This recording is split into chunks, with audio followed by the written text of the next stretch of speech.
My name is Beston. I live in Cape Town. Also, I do delivery. Interbet helped me to realize my dreams. Now I have my own delivery vehicle and I'm able to do the removal in and around Cape Town.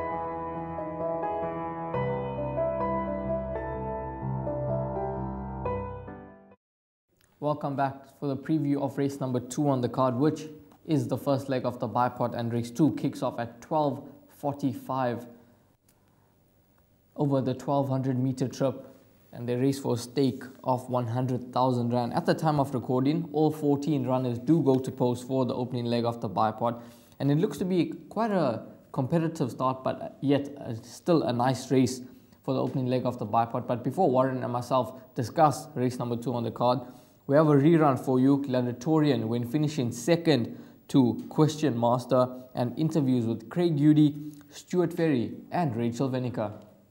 As they come to the 300-meter marker, still very green at Silver Duck at the leader. Superior Force, Gladiatorian's now putting a claim. Question Master's down the inside. Gladiatorian, Superior Force, the black cap, and Question Master over on the inside. Question Master and Gladiatorian, these are the two. They come down to the line. Question Master won it. Maybe Gladiatorian second and then Superior Force. Royal Sovereign, yes, he did. Also another one that wasn't first choice, and that's a race I think we ran 1, 2, 3, 4. But he's a horse that's much better on the grass. That had to move from Maritzburg to Greyville because of rain, so he looks like he'll handle the wet that we're going to get over the weekend, whether we race at Greyville or Scottsville as we're supposed to be. But once again, he hasn't run for a long time, and that's the only thing against him, but a very nice horse. He will improve. I think he'll just probably need it still. He hasn't run for a long time, as you say, from there.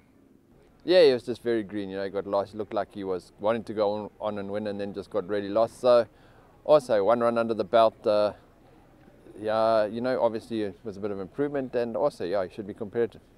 Yes, let's get together. He was only beaten 2 lengths, which means he will progress. He has come on at home. He's not the easiest candidate around, but I'm also expecting a good run. Warren, I want to ask you one quick question. What do you make of race 2? Are you in the camp of one specific horse, or do you think there's quite a few horses with chances here, and you wouldn't be surprised if we were to get a bit of a result in the first leg of the bipod? Raheel, I find it quite a difficult race. I was, you know, with regards to the first race, I'm firm in the camp of one horse there, Princess Ozma, and my second choice was Little Miss KJ. But in the second race, I find it a lot more difficult to answer your question. But in saying that, 2 horses stand out for me. Number 7, Aztec Warrior, for Wayne Badenhorst and Barbara Kennedy. Preggy Sinasundram owns, bred by Bulan Stud. Warren Kennedy's going to ride. Finished 4th, 4th of 8, 4 lengths off return to Russia on debut. But that was a good effort. He was the 3rd fastest finishing on that occasion, and I think he's going to improve. Warren Kennedy sticks with the ride, so I do quite like Aztec Warrior. Number 14, Sundance Kid, for Wendy Whitehead and the Arundel family. Sundance Kid was the fastest finishing on debut when winning. Donovan Dillon keeps the ride, and I think this colt could be very progressive. So those are the 2 standouts for me, but there are others. Royal Sovereign, Gladiatorian, Let's Get Together, V. Hans Gray. All these horses can improve to go close. And having a look at the first-timer comments in the computer form, the only comment really to get excited about was with regards to horse number 6, Is You Is or Is You Ain't, for Carl Hurtson and Keegan de Mello. The comment there is, nice horse, working well. And we were just chatting off air about the name. It's a song that was sung by Louis Jordan from 1943, Is You Is or Is You Ain't. And the rest of the song goes, Is You Is or Is You Ain't my baby. So that's the only exciting comment in the first timers. But to answer your question, I do think it's tough. I am leaning between 7 Aztec Warrior and 14 Sundance Kid, but there's quite a few that can win.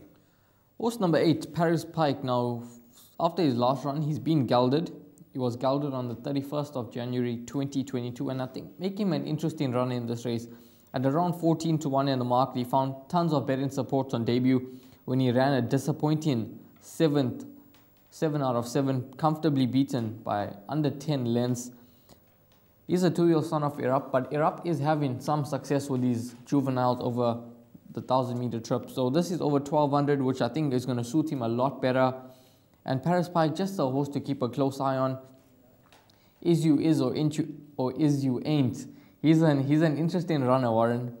As you mentioned, there is quite a bit of confidence from Carl Utzon in the computer form. And at around 16-1, just watch how he does go down to the start and before making your bipod selections. But Gladiatorian must be another horse to include, and horse number 1, Royal Sovereign. But it is quite a tricky start to the opening leg of the bipod. And as you've heard from Warren, he's going to go with the 14 Sundance Kid and the 7 Aztec Warriors, possibly his 2 horses to play around.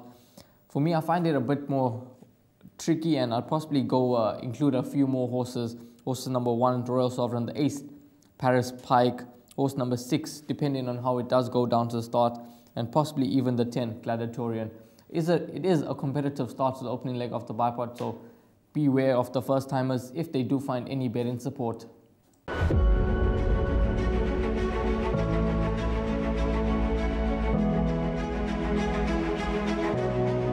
It's good fun. Days like these are great. You get the whole industry together. And to have, companies and corporations like Interbet and Cape Racing who are so generous with sort of time and energy into making a day like this possible is it's fantastic for everyone.